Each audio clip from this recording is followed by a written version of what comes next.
Hello everybody and welcome back to this polymer clay sculpting demonstration. This is part 3 to a video series where I'm making an elephant.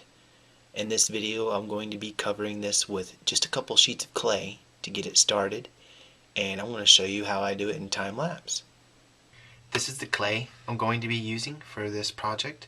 It's a 50-50 mixture of Super Sculpey and Super Sculpey Firm. I got quite a bit of it here, as you can see. This clay's been sitting for quite a while, so it's lost its conditioning. You see how it breaks doing that? When clay's properly conditioned, it doesn't do that. It has more of it's more workable. Even this larger piece, see how that does? It's almost like crumbly. To condition it, you just run some of this through the pasta machine or like a roller, or even with your hand. It's a lot more work doing it that way. So I'm just going to run some of this through my pasta machine and get me a few sheets nice and ready to go so I can work quickly when covering this armature. And the more you run it through the pasta machine, the more, air bubbles and stuff you'll work out as you keep running it through there. You just fold it and run it through fold facing down. Okay, you can see how this looks after it was ran through the pasta machine.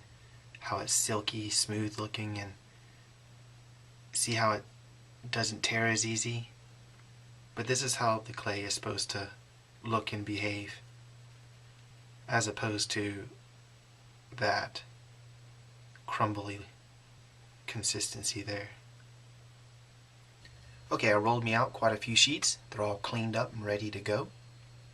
They don't seem like that much clay, but when I stack them and show you from the side, it's quite a bit of clay.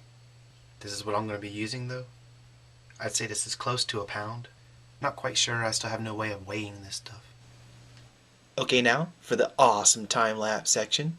This is literally my favoriteest part. First, before I get started, what do you think about this camera angle?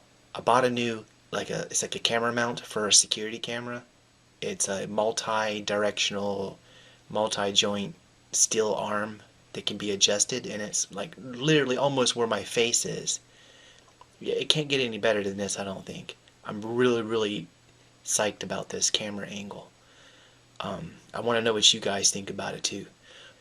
But what I'm doing here is I'm putting on my first layer of clay. This is the thickest setting of the pasta machine. Now, I mentioned earlier you can use other things with a pasta machine. If you're using a jar and you want the clay to be consistent, you can lay down 2 paint sticks on either side of your clay, and then when you roll it out, it'll stop the action from, it'll basically act like a guide.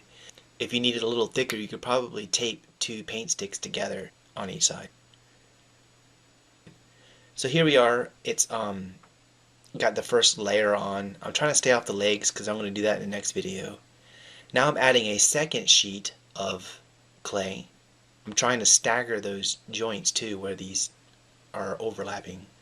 Adding a new layer of clay will also cover up all your work, like all your rough work and stuff, and make it look a lot smoother and better looking, apparently, as you can see here. I'm not trying to be overcritical about things. The point in this is I just want the clay to be 2 layers thick everywhere and no thinner. I don't want it to be any thinner because the clay risks cracking if it's too thin in areas. So this is to guarantee I'll have at least that much clay all over. I gotta be careful not to dig into it when I go to tooling this. But looking at it, I think the clay is, what I have here, the mass of this sculpture is still within the parameters of the finished work, meaning I won't have to dig into it. I'm kind of worried about the hips, back where the butt is. It's a little square back there. I'll have to add a lot of clay to kind of round it out. Like I'll bring the butt out a little bit further back and stuff like that. Take that harsh angle at the hip where the hip bones are. I gotta bury that with some elephant fatness. Shouldn't be too hard. But this is pretty much it. And right now I'm just smoothing all the lines. This is completely unnecessary. I'm just doing it so it looks good on camera. Because I'm gonna be adding clay almost everywhere to this. so it doesn't need to be that critically smooth.